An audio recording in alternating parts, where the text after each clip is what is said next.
avo on ha we mago ma tutu kata na we mago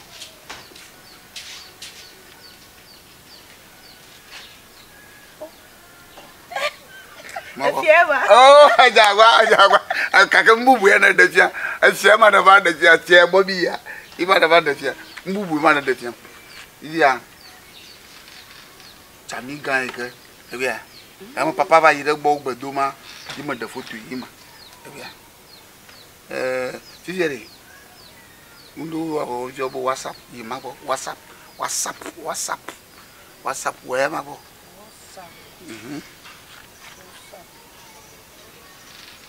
no mo ma fi mo li dogre taw viari ma dogli re taw no way whatsapp ma aya glombele aje go bo ama wezon yola leke mila hama hello leke gude la o a chikero ko samala re ama gba chikere ko samala ma ko afemi ya awona chika kawonya nyasa ya wo kwe yele ya via ma pola kwe ero kuna wugere hormone afomon plogologio no aunka plafond de mo anya na da wana fomonu anya gege magada pogo nenye gbogbon bado oba do na funu la fomo gbogbon mo kata mo kan ko sego na mura yiza mo ko adu pon dodon ano drum bada bado kun alo heviro jejere jingitano afu amani vodame la famo damal me fam atenya gbogbo fun ha anya na gbogbo nto ye poda ko nya mi awuko ona do nto wa dato enyo lo enya dato enyo mi agbe mi lo mi agbo fi e ka que damali wa gbe gbogbo ele fi damali wa leke e po dala fe kwa so ada do va ka chitri na kwa so jira badia pa mo sinu ni ate fudari na ni mi sami wa ko to kwa lo fa to e ka kele ne bla le no ona che ma ko no ko to kwa lo fa to ora poda kunyele mo ya ko le nyem video le mo poda kunye do gana oli hama e gama ko la sime ge ma dona do ngana ma bla chike ma bla na mi le fefia ko dafa fia dia e we jo fu ge gba e du fu ge fia fu jo no liji o ye dolo ye kulo anu liji do gana la ke to afa ya fete e ko be dare fa fa me kwa jo me sebe ko joga abon fumera o mu dare ma yinzo apo me ya o nya ba no le ka amere ne dafa fuma me nya ba dan ta fa fia ate vai amasha gafia vole o chele ko wa plena no na ota ko le ha wala no ni mena na mo ko do koko ti ma ha ma apogo do fia egbeli ne wo ko ngbedu egbeli do ni na ma e so nya me le ga ko ya sime ne gara so ko ba pe bi na na so ma ko no la ne gba le ke mi adun ne ma dogo e moto ko ma de gale phone ji ma ko no la ona ba de ko ni o la do gana la o la kanu ndo mo ne ko la sia do gana mo de se gbe ne me do gana le ma hefie na mo egbe che ma ka do gana amachi he me hia e be no do gana ya couple e dare ke ma la fe ge mo o ba nya na gbogbo fun aro anya la gbogbo nto na gbogbo fun de ga da fe ma le ka o ga nya amna jeviji zaman wu poda mako avo e fi la so a alo amma jena maga hoji ya ono ga vola ona dolo achika ma do ona dolo anyi ma kwa ma ya oji solo agware ngi joye ba de kwa no pomba de ba de ala afo bu ko mo jamu do ko ogoro fi aya ayiwa kafla amachima ne bubi afun to ne nyebe kafla azeto la fo mo to han ye to te dogo wa funfun be ma amachi ya me de plenjo be no ko lechi ko gbogbo ajo ko lechi jadaba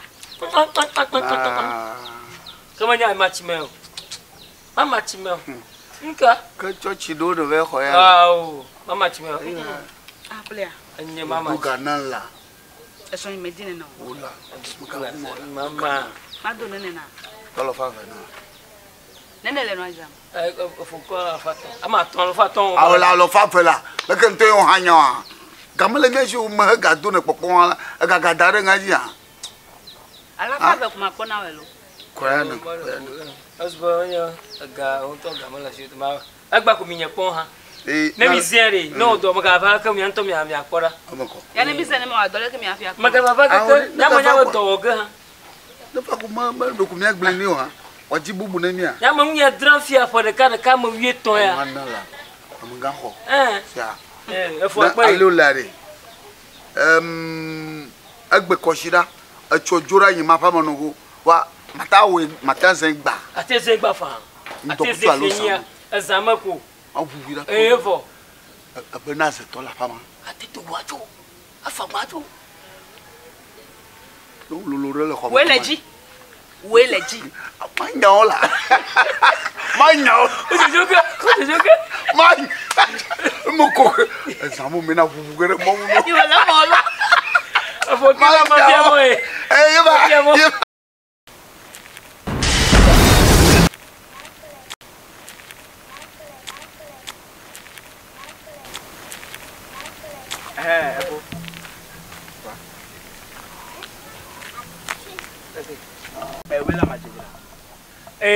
Le no afinya.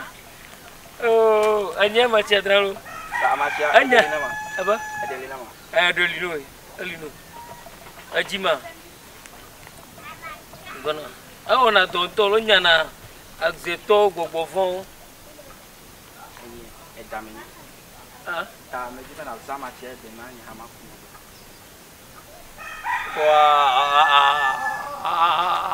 Amachi mama.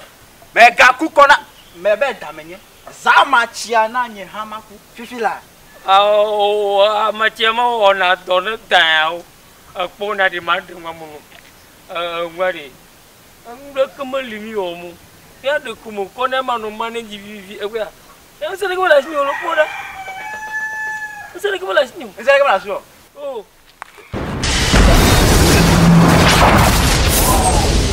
Ta ni gbo ma le yin mere.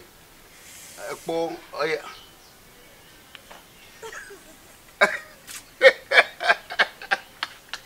Ato be makune re ma. Ma nka jo ha. Ada kadele na mwa. Ngwa to fi. Da la fika ha. Me mwa go do. Mo to go ina sereka. E ko mo pe. Ma fonto. Ala ibo. Amanga. Magang bo ti. Ana vide ma futunto. Ana vide. Hai. Oui. Ina ga na wa ka fani. Ata kuba yo pon kwa. Yo ko batite. Yo ko. Jo jengo. Kuma ka. Enyo. Adu adan lo. Mbrade. Adu adan. Mbrade. Amesro. Ha? Ekwe. Bo mbrade. Yo chite are we. Bo mo fonda. Aga to fojina mo.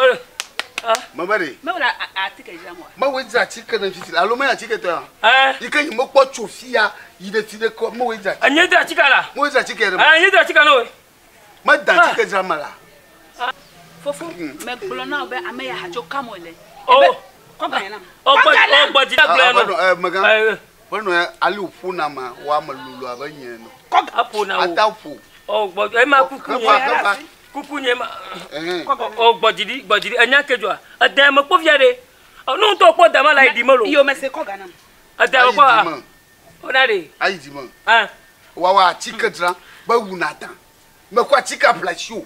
Ma dem da ba pupu de ko. Ala juji ba to ba tan tan.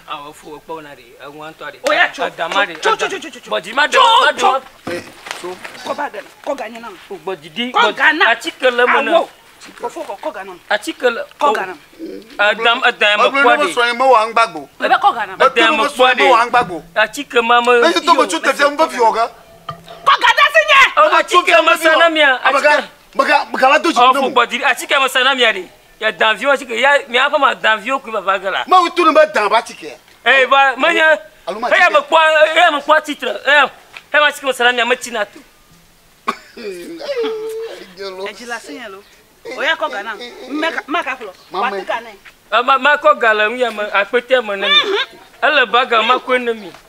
Galam ya ma ko no. Awo ma le kutuku mo na mo. Ge ko po mo le da. Ma le kutuku mo na. Ala fi ma ko no. Ma ko no. Avaza. Me ba me ya we de do ko no me blem. Ati gbero no kan to ko hele nya ya si ko. O wa ba wi amene be fie la. Ati gbero no ke ba. Ko Ghana me. Eh bo da si ma ko no. Da si. Aula. Hey, stop. Hey. Me plonen chu ya bede. Aga chu ko kamole. Ele te fe po, e ga hime ko adiasi. Adun ele po. Me vore. Ade ma Livia. Ento anya. Tu. Wa va sa chikere ba. Atan chikere. O tu won to ve ko dan moji le tuje.